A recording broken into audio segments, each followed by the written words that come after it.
Over the last 25 years, I've had the privilege of interviewing and highlighting some truly interesting people. I mean, everyone who is anyone, both the famous and the infamous, from presidents and their first ladies to kings and queens, movie stars and pop stars and captains of industry, heads of state, sports personalities, innovative entrepreneurs, and some pretty fascinating everyday people.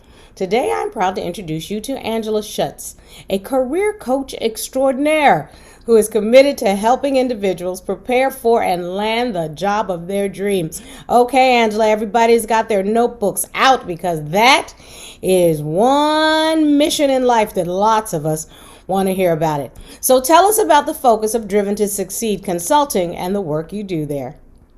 Thank you so much, Star. I can't believe I'm in this group of famous and infamous people with you. But what I do is I love helping people and contributing to their lives. And it seems like for me, everything opened up in 2010. I was working at a large international outplacement company. The same year, I went into personal development training. When I returned, I found that all my colleagues were helping one or two people a month land jobs, and I was helping 12. So I thought about it and I felt it was the result of the personal development training. And I also thought it was time for me to open my own career coaching business. So that's how Driven to Succeed got started.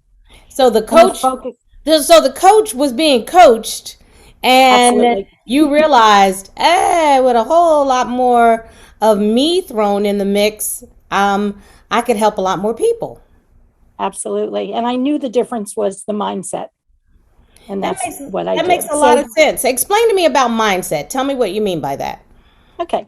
Well, what we believe, our thoughts become our beliefs, and our beliefs become our actions, and our actions become our results. So if you believe something negative, negative is going to happen because none of your actions are going to move toward the positive.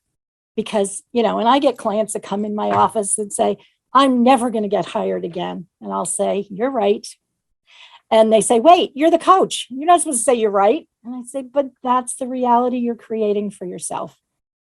Yes, So, indeed. I believe very strongly when preparation meets opportunity, there's nothing that stops you from succeeding. Angela, I understand you've had some experience working with Jack Canfield. Tell me a little bit about that experience. Jack Canfield's a phenomenal motivator. And most people know him for the 250 Chicken Soup for the Soul books. But his success principles, how to get from where you are to where you want to be, is really far more motivating. And in 2010, Jack decided to teach a group of people. He did his first Train the Trainer program. And he decided he wanted to choose 100 people from around the world. I was lucky enough to be chosen to be in that group. And so his principles, such as wake up every morning as an inverse paranoid, think the whole world is plotting to help me. And wouldn't it be a great world if we thought everybody in the world was trying to help us? So, I'm blessed by having the opportunity to work and learn the success principles. And I had a very interesting thing happen to me recently. I was looking to refinance my house, and I got hold of a mortgage broker, and we were talking, and he said, give me your email address and I'll send you the application. And as soon as I gave him my email address, he said, wait a minute, this sounds very familiar. Did you teach a workshop 10 years ago in Jack Canfield's Success Principles? And I said, yes, I did. And he said to me, I was in that class, and I will do anything I can to help you because you changed my entire life. Now I have this mortgage brokerage firm. All the people that work for me work under the success principles. And you know what? He was true to his word because he just got my house refinanced at a very low interest rate. Oh, So I you never love know. that. I love that. The Yeah, you people, never know. oh my gosh, the people that you meet on your way up the ladder of success, you never know. Might be someone that'll reach down and give you a hand a little later on. What a wonderful story Absolutely. that is. Yeah. I read that you said you took your voice and expanded it into many genres. So why don't you share some of those genres? Okay. Hold on to your seat. So as an adult, I often felt I had no voice at all. And then when I went into personal development training, everybody there said, you should write a book. So I thought about it and I said, well, I might as well try. And so I wrote a book on the things I knew about, which was career development and finding a perfect job. Next, I started writing stories in compilation books where a lot of authors would have the opportunity to write short stories. And I wrote on gratitude and motherhood and independence. Then I moved on to add my voice to a woman's anthology, stories of struggle and survival. And I became a senior writer for TripAdvisor. I wrote memorial stories for families who had lost loved ones. This year, I joined an international group of authors to contribute to a book on joy. And I'm so excited that next week, my newest book will come out, and it's about online dating. I'm also A secret, Angela, a secret. I met my husband through online dating. Oh my goodness, that's phenomenal. Yes. Absolutely. That's phenomenal. Absolutely. So I guess that's a lot of genres. I'm currently working on 3 new books, one on clutter clearing. Oh, please send it over to me, please. And one is the story of a former CIA agent. I'm working with him. He's 85 years old, and we're going to tell his story. And the other one is a story about a sociopath who extorts money from women. So wait, you seem to have just stories bubbling up inside of you. Absolutely. I think it's fair to say you're a storyteller, but I want to get back to this job genre because it's really important for people to be prepared. Remember what I just said, when preparation meets opportunity, but that preparation is absolutely important. So how do you help people prepare to land the job of their dreams? Okay, so it goes back to mindset. The very first thing I do is help them get into a positive mindset about what they've accomplished. Many of my clients are people that have been part of a severance package. And so their company pays for my coaching services to help them get their next job. They don't have to pay for it, but there's something about losing a job that makes people feel like they're no good. They haven't done anything. And so the first thing is showing them all their accomplishments and what a good job they actually did. And then we work on writing. We go back and forth and we write a resume that is very targeted to the job posting because that's critical. And then I move on to do interview prep with them, back and forth, talking to them so that they can answer even the hardest curveball questions. And I help them with networking. I write cover letters and thank you notes and LinkedIn profiles. And if they're at the stage in their career where they say, I'm tired of working for someone else, I want to do consulting, I help them write brochures to start their business.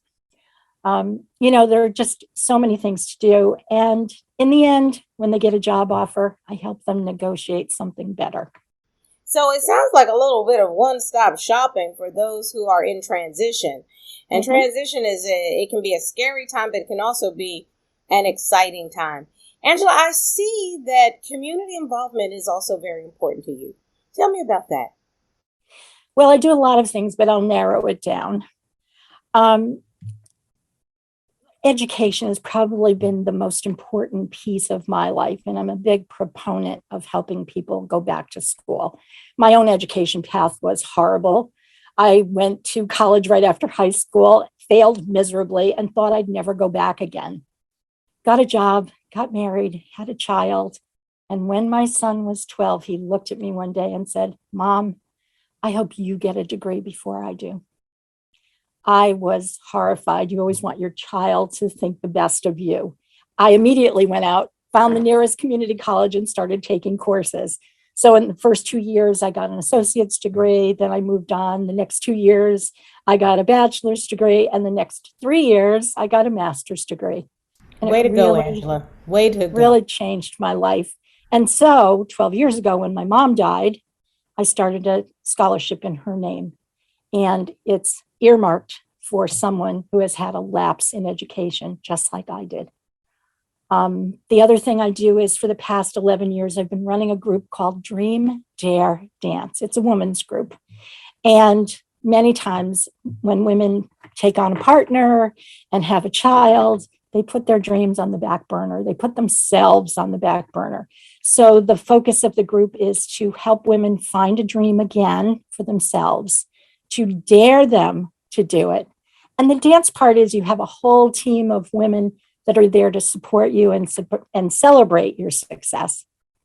That sounds so wonderful. I mean, you know that old adage, behind every successful woman is a tribe of other women pushing her to succeed. And so I believe very strongly that a rising tide lifts all boats, and supporting women is sort of my mission in life. And Star, if I may tell you about one last thing, I try to let my stories give good examples that people can follow, that they're simple enough that you can say, wow, I could do that for myself. So recently, when I wrote a chapter in the book on joy, my chapter was called The Joy of Being a Big, Beautiful Woman. And I discussed the discrimination of the overweight and how you can take steps to find joy no matter what size you are. We all deserve to have joy in our lives. That is such a wonderful way to sort of walk in your purpose and to help others do the same thing. I've always believed, Angela, that we're all looking for purpose, but what we have in common is the purpose is to serve. We just have to find the best way we each can serve. Absolutely. And I see that you have taken Driven to Succeed to new heights in being able to provide service. What plans for the future do you have for Driven to Succeed? Well, Driven to Succeed has been a career coaching organization for many years, and I've done professional speaking, but now I want to take it to the dating realm because my new dating book is coming out, and I want to help others find a way to go on online dating sites and find that perfect guy. I love being in the public eye. Tell me the name of the book, Angela. I want to know about the dating book because I know a lot of ladies want to hear that. Okay. It's called A Boomer Chick's Guide to Online Dating. You are never too old to look and love. Bravo. Thank you. Bravo. I am a walking example of fantastic. You can find love, or love can find you, no matter what age you are. What about some of the other books? I know you mentioned the ones that you've kind of collaborated on, but let's go ahead and pat yourself on the back for a little bit, Coach. My expression is usually put your own hand behind your own back and push. Yes. Because that's how you get ahead. But anyway, I've been a solo author for just 2 books. The first one is Career Questions, Ask Angela, A Job Seeker's Guide to Finding the Perfect Job. And then, of course, the Boomer Chick book. But I've taken part in many compilation books, and I've had stories published I've had 11 stories published so far. And they're mostly in books on gratitude, because I think that if you're not aware of all the good that's in your life and you're not grateful for it, then you're missing a lot. You're missing a lot. And then I've had 2 stories in a book called A Woman's Anthology, Stories of Substance, Survival, and Success. My chapter, as I mentioned, in the book on joy, which became an international bestseller. I'm so excited about it. And that's, The Joy of Being a Big, Beautiful Woman. There really isn't a single day that goes by that I'm not writing, whether I'm writing resumes or writing stories I'm passionate about. As a matter of fact, I love learning new things. Tonight and tomorrow night, I'm taking a course on how to write screenplays that's given by the Hallmark Channel. Who knows? Maybe I'll write a Hallmark movie next. Wait, who knows? Listen, again, your dreams are not limiting you. You have to, someone very smart said you have to dream, dare, and dance. I just don't remember who that is. Oh my goodness. Angela, what a wonderful conversation. Tell me the one thing you'd like the viewer of this video feature to walk away with today. Oh, my message? Well, Star, I've worked with far too many people that have such a low sense of self-worth. And to those people, I say, stop straining your neck to look at what other people are wearing or driving or what they have in their bank accounts or what their titles are. Celebrate your uniqueness. Be your most authentic self and think about the talents you have. Develop them and share them. If you have a beautiful voice, develop it, share it with the world. If you're hardwired for technology, learn more skills and help that person that's scared to death to learn technology. Or if you're very organized, help the person that is just drowning in mess and dying to get somebody to help them, begging for help. The point is, your talents are gifts. Share those gifts with others. Be unique because the world needs you just now, and adopt the motto, just do it. The gifts you should share with the world. In doing so, you will increase your own sense of self-worth and you'll increase the self-worth of others. I love the quote, other people's opinions of you are none of your business. So do what's right and you'll have a better opinion of yourself. And in return, so will others. Well, that is a message for the day. You have talked about joy, you've talked about gratitude, resilience, dreaming, daring, and dancing, all of which I think makes for a truly whole and wonderful life. Thank you so much, Angela. I wish you the very best with the next chapter in your multiple books. And thank you for this opportunity, Star. I've really enjoyed it, and I'm honored to be interviewed by you. The honor is mine. Thank you.